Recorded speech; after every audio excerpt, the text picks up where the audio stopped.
Hello there, ladies and gentlemen. Now I'm going to take a little bit of time to talk about me dipping my toes into the Kings of War tournament scene. In the last month or so I've attended two tournaments, one at the Grid in Doncaster and one at Black Dragon Miniatures in Hinckley. As far as my level of overall tournament experience, not just for Kings of War, I've attended one Warhammer tournament, which was at Adepticon, and I've participated in probably around about 5 Relics tournaments. So all my experiences of these Kings of War tournaments will be compared to those, since that's what I've got to go on. So in terms of the overall atmosphere, the people at the Kings of War tournament generally seemed quite happy and laid back and jolly. I would compare that to the Relics tournament scene, which is quite similar, or was. I'm not sure if there actually is a Relics tournament scene anymore. The one Warhammer tournament I went to, there was a portion of people that seemed very laid back and jovial, but there was also a portion that wasn't particularly small of people that just appeared extremely miserable, not interested in joking at all, and were just there all 100% business. The ones that didn't immediately look depressed as soon as they saw something that they were a bit of afraid of in your army being put down on the table. Maybe we can't read too much into that, because the last Warhammer tournament I attended was kind of one of the final big fantasy tournaments of that edition before it changed into Age of Sigmar. So maybe after so many years people had grown world weary and weren't so interested in just having a good time anymore. And to be playing a game that long, you've really got to be quite hardcore, I think. So people that stuck with it all that time, they're probably the kind of ultra competitive players you would imagine. Whereas the Kings of War community is still much younger, with a lot of fresh-faced people in there who haven't been beaten down by cheese lists for the last decade non-stop. So general atmosphere, very good. People, very friendly so far. I can only speak for the people that I actually conversed with at the events or that I played against, so for all I know, on the other side of the room there could have been people getting into fistfights, but I didn't personally witness anything, and I think I would have heard about that had there been any trouble. While I'm talking, you're going to be looking at some wonderful images of me in the tournament halls, and then I'll go into some more specific detail on the actual games that I played and my army composition and whatnot in a couple of minutes. In terms of Kings of War's suitability for tournament play, I would say extremely high. We didn't actually use the chess clocks at either of the tournaments. The first tournament, I actually didn't finish a couple of games, because I'm not that experienced with Kings of War yet, and as I said, it was a very light-hearted atmosphere, so there was quite a bit of chatting going on. I don't think it drastically altered any of the outcomes of the games too much. In the next tournament, I did manage to finish every game, but they were being a little bit lenient with the time, I think, and we're just waiting for people to finish rather than imposing a time limit. Which I think is the way to go with a game that's still quite fresh, especially version 2 of Kings of War. A lot of new players have come along recently, so you want everyone to learn the ropes a little before you start enforcing strict time guidelines, I would say. But the fact that you can play it with a chess clock means that it's pretty much perfect for tournaments, because your opponent can't really waste your time. Unless, of course, you ask them what the defense value of one of their units is and they have to flick through 15 pages to find it, and they know your time's running out, so they just go, let me see here, just gliding through the pages at a leisurely pace before they find it. You can see that my attire was entirely orange at the Grid, and then at Black Dragon Miniatures it was only partially orange, because I can't wear the same thing every time, can I? That would just be frankly ridiculous. So now, on to the bit everyone's surely been waiting for, my tournament performances. Now, I'm not going to immediately spoil it, because I'm going to show you some images in a second, but first of all, I did better in the second tournament than I did in the first, which is a good sign, so hopefully I'll keep climbing the ladder until I become an ultra pro. So in terms of my army selection, my goblins still aren't ready for Kings of War play, because I don't have 2,000 points yet, and that seems to be the level that most of the tournaments are going for at the moment. So I need to get some more of those painted. So to fill the time, I had a choice between dwarves and undead, and I decided to go with undead, partially because I like their playstyle. The numbers of models in my dwarf army obviously weren't bought with Kings of War in mind, so certain units would have looked like kind of a mishmash of different units together, and I didn't really want that. So undead was going to look way more uniform, and most of the models are actually mantic as well, so it seemed fitting. I did basically have to use all the models I own that are actually represented in the Kings of War rules, so I didn't have a lot of choice with my list building, so I ended up with a lot of hordes. So I've got 2 skeleton hordes, one with spears, one with hand weapon and shield, a zombie legion, which I found to be quite fun, a zombie regiment, 2 troops of ghouls, a catapult, Revenant knights, zombie trolls, which in the second tournament I switched to werewolves, which are my crypt horrors, 2 vampires, one of which generally flies, and 2 necromancers. I did switch around the items a little bit between the tournaments, so I'll let you know which ones I felt were useful and which ones I possibly could have ditched. The main one that is a must-have as far as I'm concerned is the Brew of Sharpness on a zombie legion, giving them +1 to hit, because they hit on 5s, and the huge amount of attacks that they get, putting a +1 on all of them is massive. 40 attacks, and that's just in the front. Generally I seem to get a flank or rear charge with them in every game, so that's an even more insane number of attacks. In the first tournament I tried with the Revenant Cavalry, the item that means they're self-inspiring, so you can run them off on their own a little bit, which I had mixed results with. You'll see anyway. So, for some reason in the first tournament my phone took some slightly blurry images, but I think you'll get the gist of it, and there's a few clearer ones that I harvested from Facebook as well. So in this first game I was against Forces of Nature, who I had never played against previously. A lot of different kinds of elementals, some of them flying, and as you can see there was a lot of terrain on the table as well, which I found quite difficult to navigate around with my huge numbers of troops in big blocks. And this scenario was invade, when you're trying to get into the opponent's half of the table. And undead, maybe not one of the armies that are that suited to it, since they can't move very fast without surge. But on the other hand, surge does give you more options for manoeuvring round the enemy to get into their half, so maybe it's not the worst thing either. You can see one of the clearer images here of my catapult looking down at the enemy. I sent out the zombie regiment in front to absorb any charges, so that I could then countercharge with the units behind. And you can see a nice blurry shot of the Forces of Nature army there. There's a lot of elementals. Now I can't see very well, but I think they've got some allied elves at the back, some archers perhaps. A nice clear picture of the battlefield here as the lines are coming together. You can see how I've had to angle all my troops in a bizarre manner because of the limited space between the buildings, which was quite annoying. This was one of the very terrain-heavy tables, so it did make me consider compressing my army a little bit into smaller chunks, but I don't really have the models to do that yet. Like I said, I don't have too many options right now. See a nice combat shot here. In this game, the first thing I did was really just send my vampires straight into the fray and get them stuck straight into combat.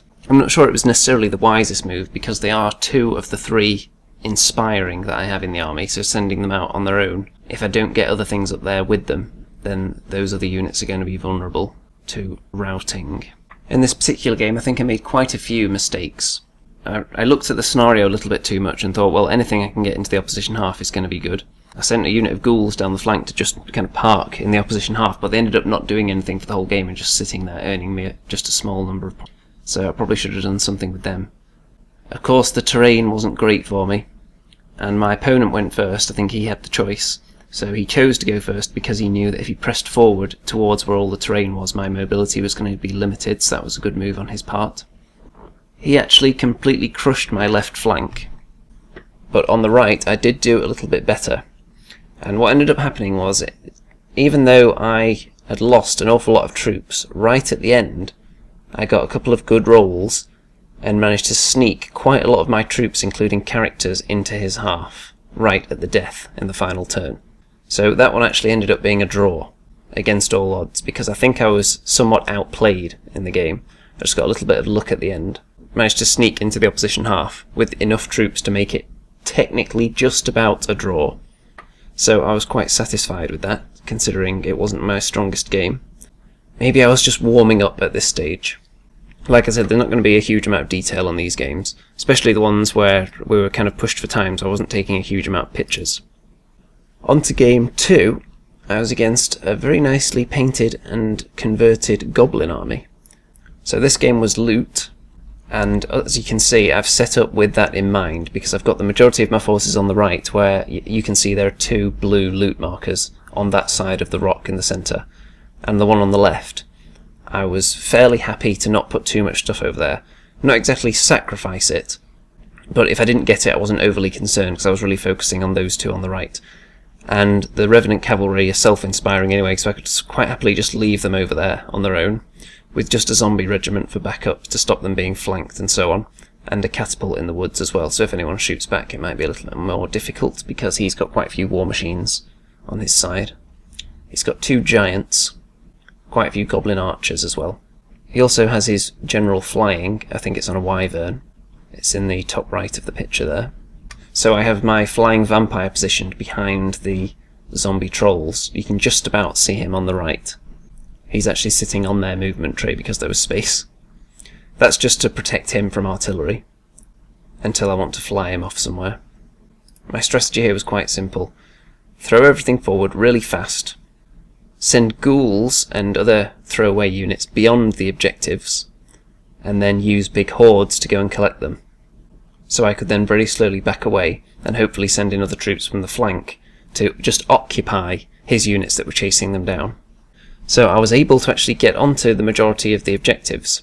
You can see that I've got a skeleton horde on one of them there that are being attacked by 2 giants. Now, you may be mistaken for thinking that's a piece of terrain. It's actually not. I think it's a troll unit that I'm fighting there with my zombie trolls. It's just got a very nice cave built onto the base. So there aren't too many more pictures on this game. There's another one here of my vampire flying into his general on the wyvern and attacking him. I actually think I played this game incredibly well. I think I was quite clever with picking up the loot markers and then strategically dropping them before the unit that was holding them died, because if an enemy kills you in close combat and you're holding loot, they can just take it from you immediately. So by dropping it before I got killed, it meant that the enemy couldn't immediately take them. They would have to spend time going and picking them up, and I could just pick them up from behind the unit, which I did quite well. There's only one occasion where I just forgot to drop the loot marker when I wanted to, which resulted in him being able to pick one of them up.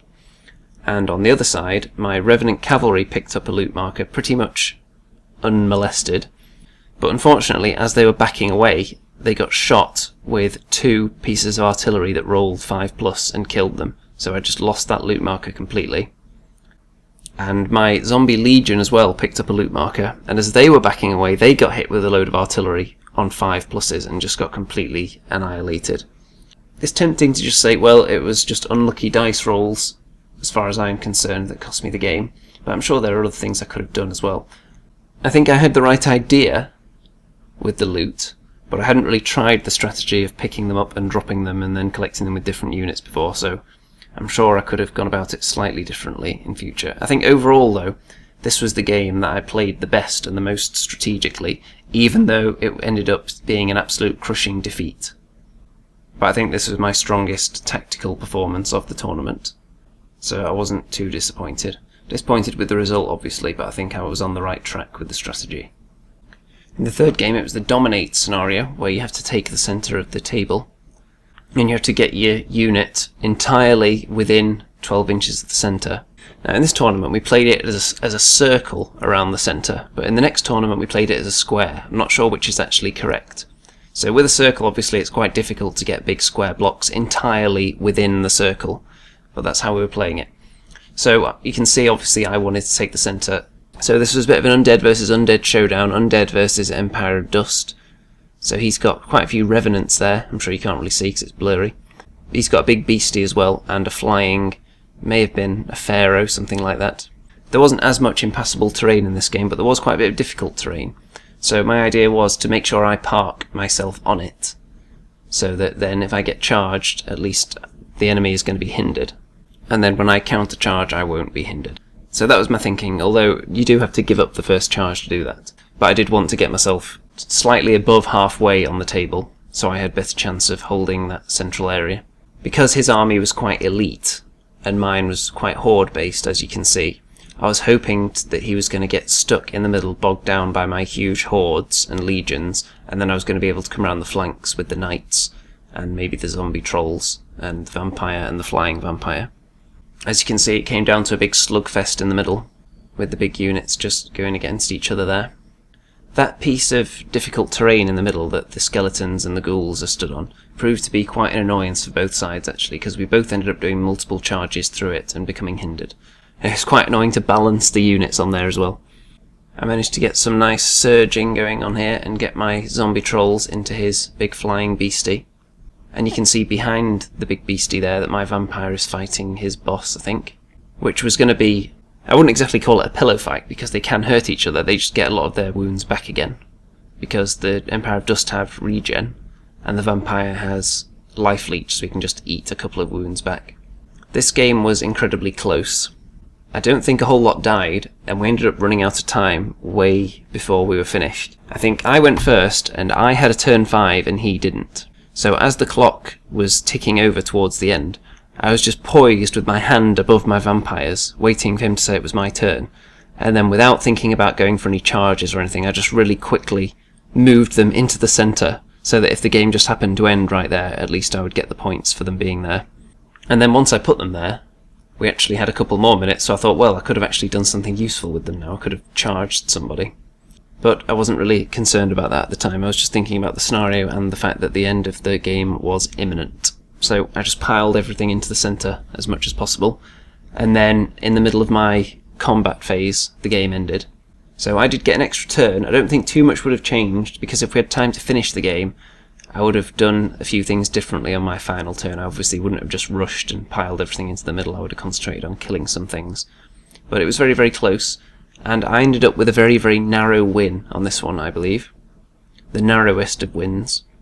So overall at that tournament, I finished about 3/4 of the way down, with a narrow win, a huge loss, and a draw. So I was quite happy with that as my first Kings of War tournament experience. Getting any kind of win is a bonus, and I think the game I lost, I did play very well in that, so I wasn't too disheartened by that one. The first game, I was a bit disappointed. I don't think I did very well there, but did manage to luckily sneak a draw out of it at the end. Tournament 2 at Black Dragon Miniatures. For some reason the pictures on my phone came out much better quality from this one. Maybe the lighting was better in there or something. That could very well be the case. So for this tournament I made a few tweaks. I left out the zombie regiment, turned the zombie trolls into werewolves, and switched a couple of the items around. For a start, I gave my Revenant Cavalry the item that means that they don't suffer from hindered charges if they go through difficult terrain, which I feel is very important for them. More important than being self-inspired, I think.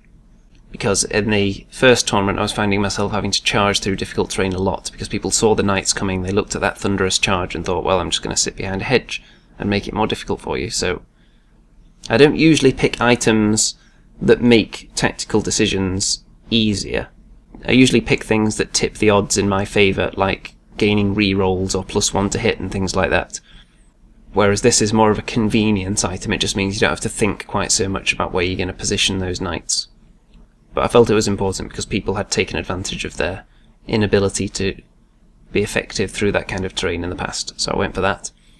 I also put a couple of giant rats into my units as well, like the Zombie Legion, to give them Life Leech 2, which means they can potentially eat back 2 wounds per turn instead of 1, which could be the difference between life and death in a tight game.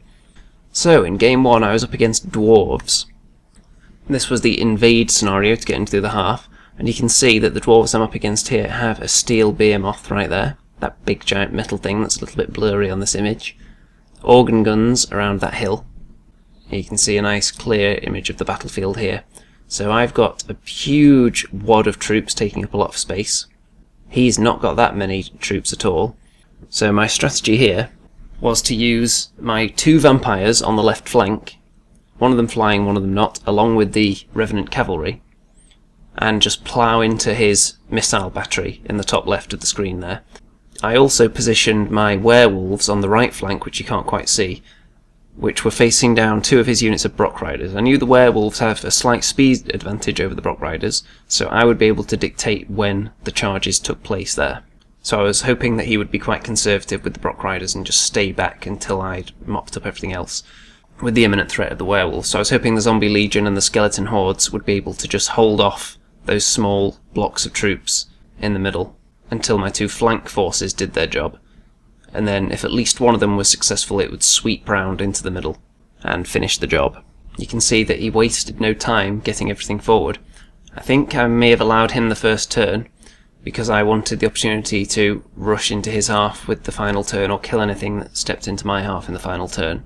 And also it meant that his organ guns would have 1 less turn shooting if he goes first, because they only have 24-inch range and you deploy 24 inches apart. So depriving them of a turn of shooting if they somehow make it to the end of the game. You can see here though that my big Zombie Legion got combo charged, and unfortunately they were pretty much 1 hit killed. That big block of dwarves and the steel behemoth just annihilated them in one go.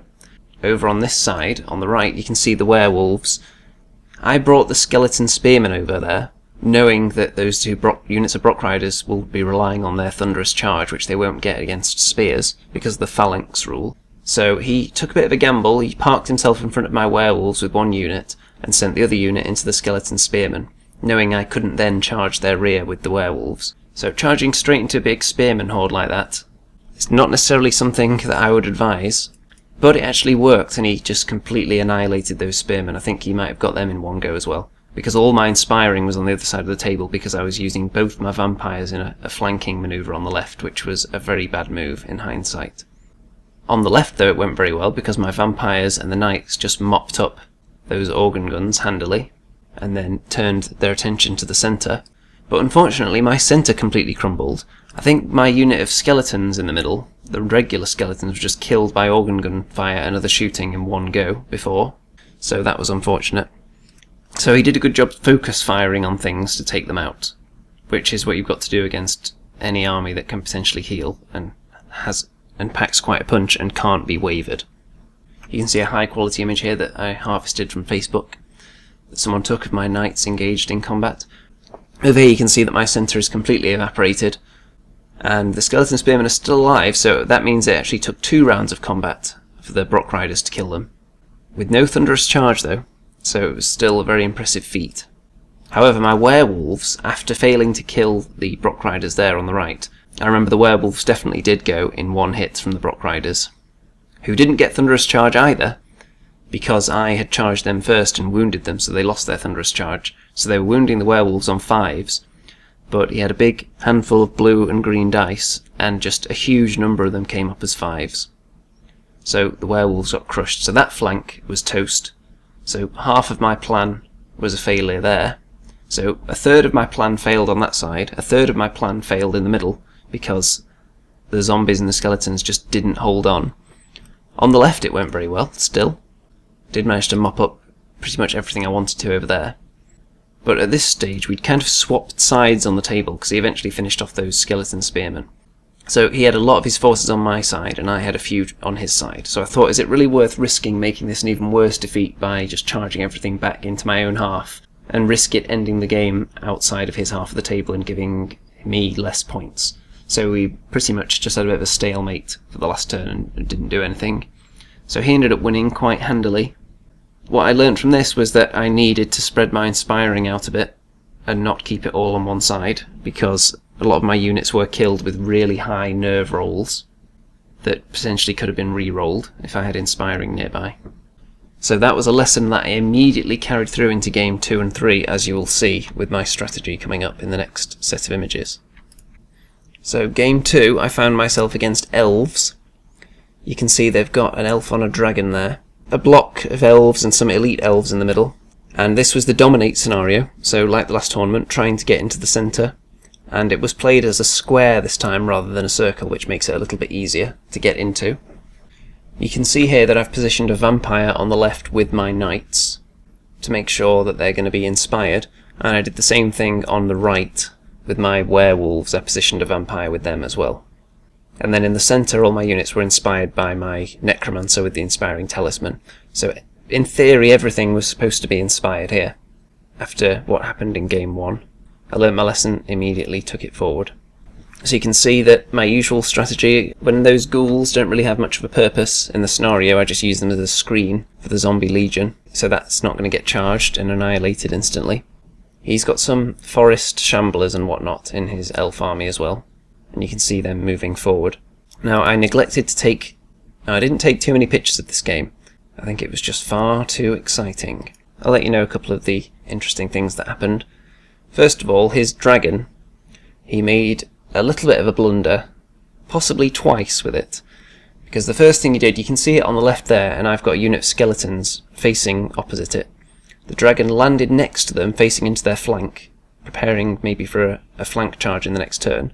But obviously, being undead, I was able to just spin them around on the spot and then surge them into combat with him.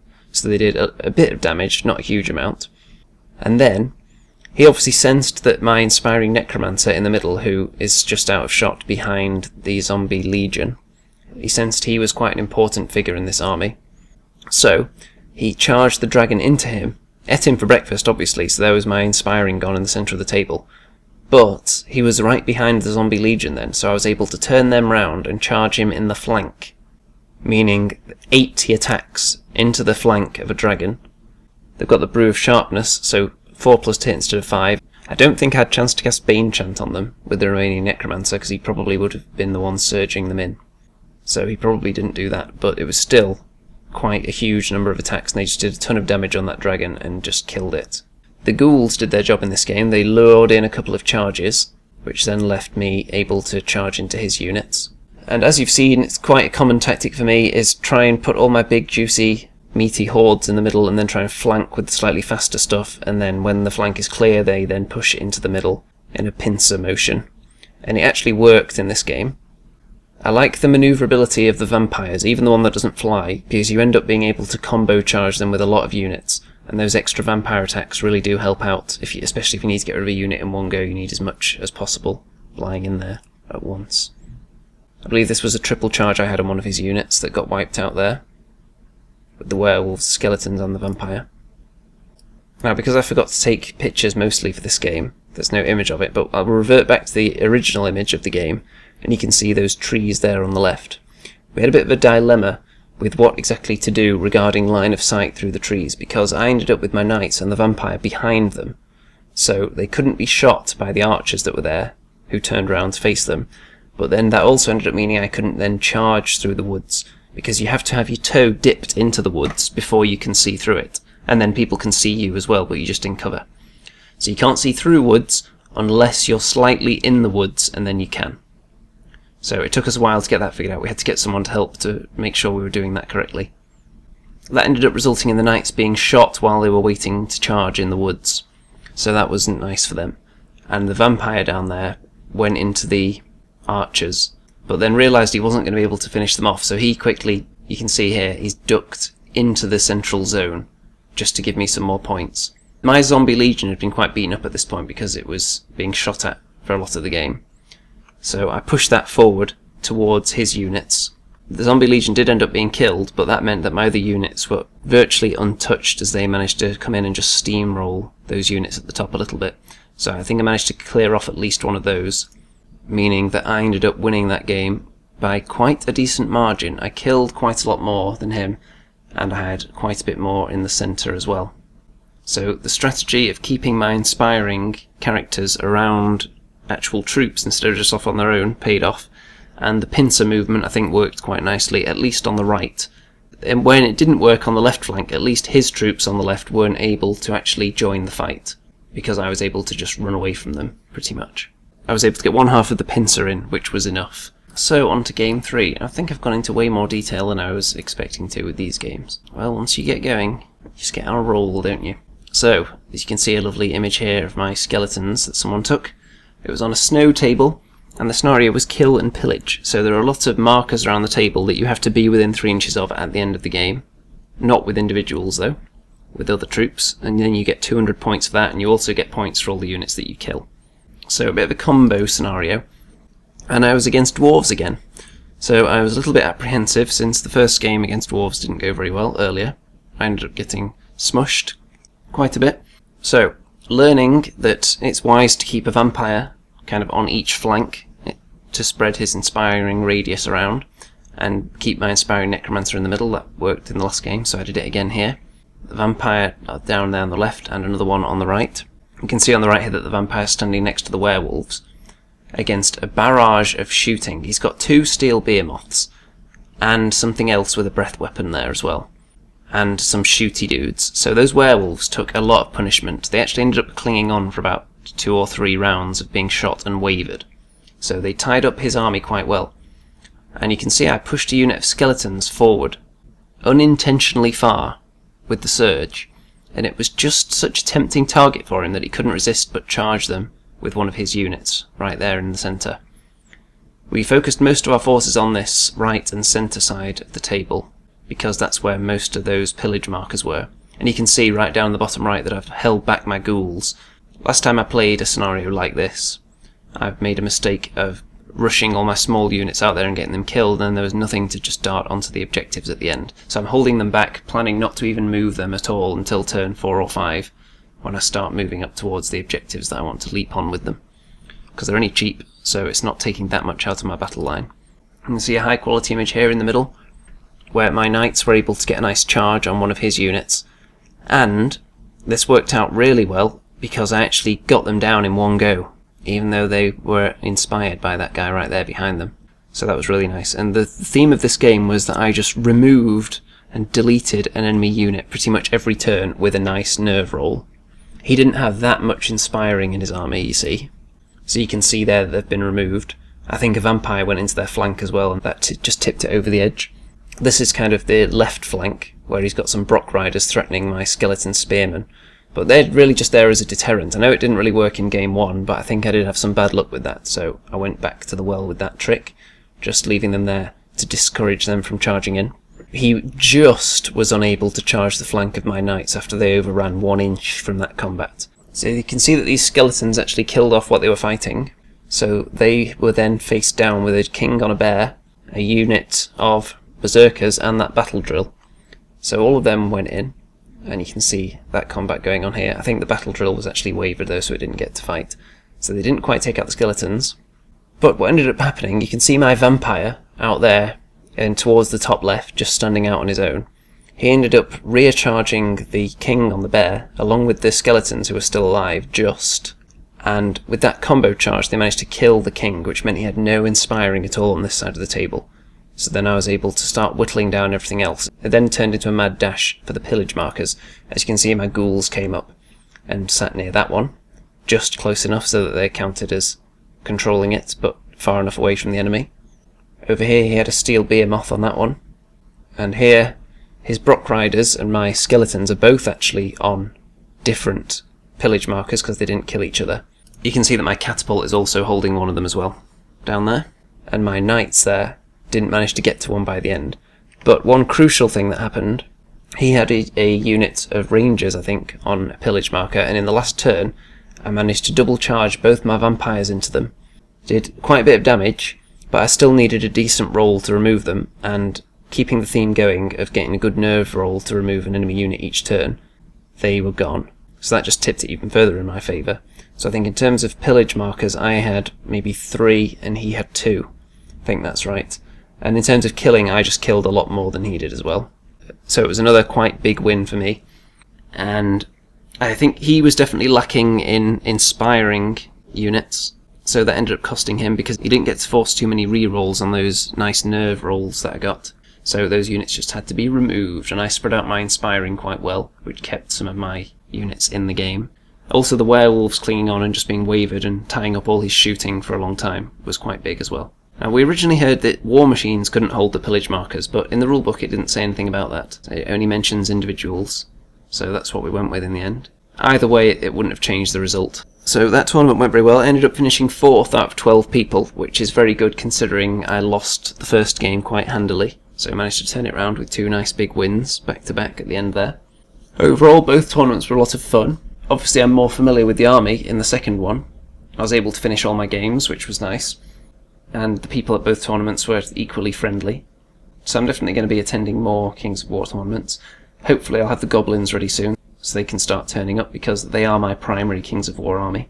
The undead are just kind of filling in at the moment, although I have been kind of inspired to put some more undead units together at some point, so I've got some more options.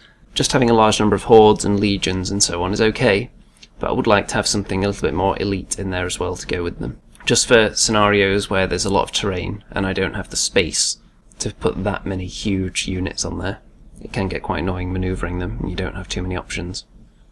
I would definitely recommend anyone to try out a Kings of War tournament. Even if you've never been to a tournament before, it's very friendly, people are very helpful. Not too uber competitive. I did hear there were a couple of cheese fest lists in Tournament 1, but I didn't play against any of them. And I'm sure the people using those armies were nice and friendly as well. But the second tournament actually had a couple of house rules in place that prevented some of the cheese from seeping out. There were a few things you weren't allowed to combo together, and there were some restrictions on individuals and flying units. They weren't worth quite as much in the scenarios where you had to get troops to a certain place. just for the purposes of pouncing in the last turn. It wasn't quite as potent in this tournament. So I quite like those rules. None of them felt excessive to me. So I'm sure this video has gone on for way longer than I anticipated, because I didn't have that many pictures to show you. So I think I will end it there, and I'll be back with some regular Kings of War battle reports fairly soon, I imagine. Ta-ta, folks.